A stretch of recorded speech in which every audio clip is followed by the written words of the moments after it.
George Joseph, case നീണ്ടുപോകുന്നത് ദിലീപിനെ തകർക്കാനുള്ള നീക്കത്തിന്റെ ഭാഗമാണ് എന്നുള്ളൊരു വാദമുണ്ടല്ലോ. അതിനെ ഏത് തരത്തിലാണ് കാണേണ്ടത്? പല കൂടെ നിൽക്കേണ്ട സാക്ഷികൾ പോലും മൊഴി മാറ്റി പറയുകയും പക്ഷം മാറുകയും ചെയ്ത ഒരു കേസാണ്. നേരത്തെ അഡ്വക്കേറ്റ് ടി ബി മിനി പറഞ്ഞതുപോലെ പ്രകൃതിയിൽ നിന്ന് വന്നതാണ് പിന്നെ ഉള്ള തെളിവുകൾ. അതുകൊണ്ട് തന്നെ വൈകിയാലും കൃത്യമായ അന്വേഷണം നടക്കണം. അന്വേഷണങ്ങൾ ആവശ്യമുണ്ടെങ്കിൽ ആ അന്വേഷണങ്ങളിലേക്ക് പോവുകയും വേണം.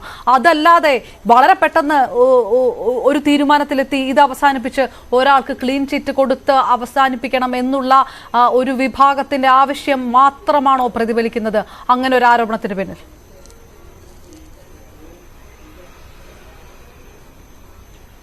ഇല്ല, അത് ഓരോരുത്തരുടെ താല്പര്യം അനുസരിച്ച് പറയുന്നതേ ഉള്ളൂ. നമുക്ക് ടി ബി ചന്ദ്രശേഖരന്റെ അത് നമ്മൾ കണ്ടല്ലോ.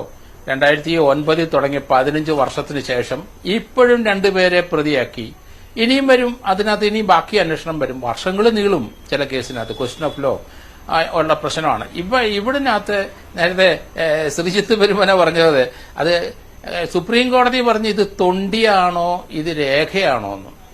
അപ്പൊ അത് അദ്ദേഹത്തിന്റെ സുപ്രീം കോടതിയുടെ വളരെ ഇന്റലക്ച്വൽ ആയിട്ടൊരു ചോദ്യമാണത്. ഇത് ദൃശ്യമാണ്. അപ്പൊ അതൊരു പെൻഡ്രൈവിനകത്താണ് ഇപ്പൊ ആക്കിയിരിക്കുന്നത്. അപ്പൊ അത് മെറ്റീരിയൽ ഓബ്ജക്റ്റ് ആയിട്ടാണ് പോലീസ് എടുത്തിരിക്കുന്നത് എന്ന് എനിക്ക് തോന്നുന്നു. അപ്പൊ എമ്മോ തൊണ്ടിയാണ്. പക്ഷെ തൊണ്ടിക്കകത്ത് രേഖയുണ്ടെന്നാണ് ഞാനിപ്പം പറയുന്നത്. അതിനകത്തുള്ള രേഖ എന്ന് പറഞ്ഞാൽ ദൃശ്യങ്ങളാണ്.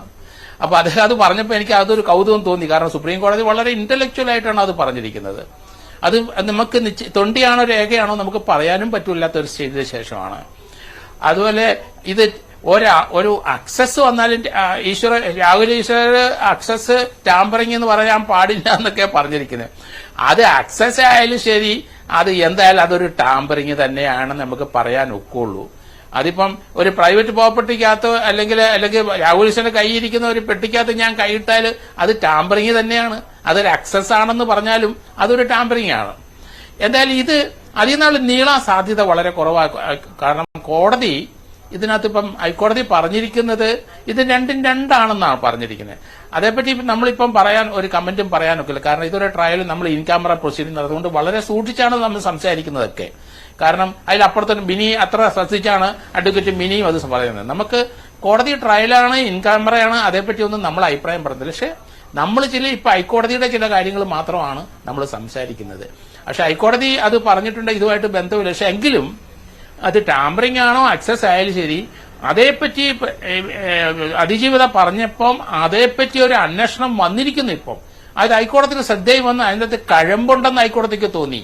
അതുകൊണ്ടാണ് അതിനൊരു കമ്മീഷനെ കൊണ്ട് അല്ലെങ്കിൽ മുനിസിപ്പൽ ജില്ലാ ജഡ്ജി അതേപ്പറ്റി അന്വേഷിച്ച് റിപ്പോർട്ട് കൊടുക്കാൻ.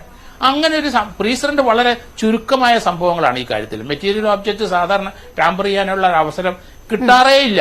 പക്ഷെ ഇവിടെ അക്സസ് ചെയ്യുകയോ എന്തെങ്കിലും ചെയ്തിട്ടുണ്ടെങ്കിൽ അതേപ്പറ്റി കോടതിക്ക് ബോധ്യമുണ്ട്. ഹൈക്കോടതിക്ക് ആരോപണം അല്ല, അതിനെപ്പറ്റി അന്വേഷിക്കട്ടെ. അതിനകത്തൊരു കാരണം 3 ഡേറ്റിനകത്ത് ആ പെൻഡ്രൈവിനകത്ത് 3 ഡേറ്റിൽ അക്സസ് വന്നിട്ടുണ്ട്.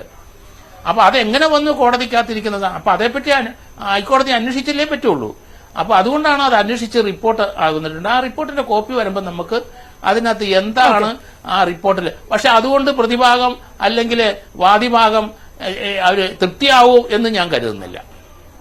ഓക്കെ.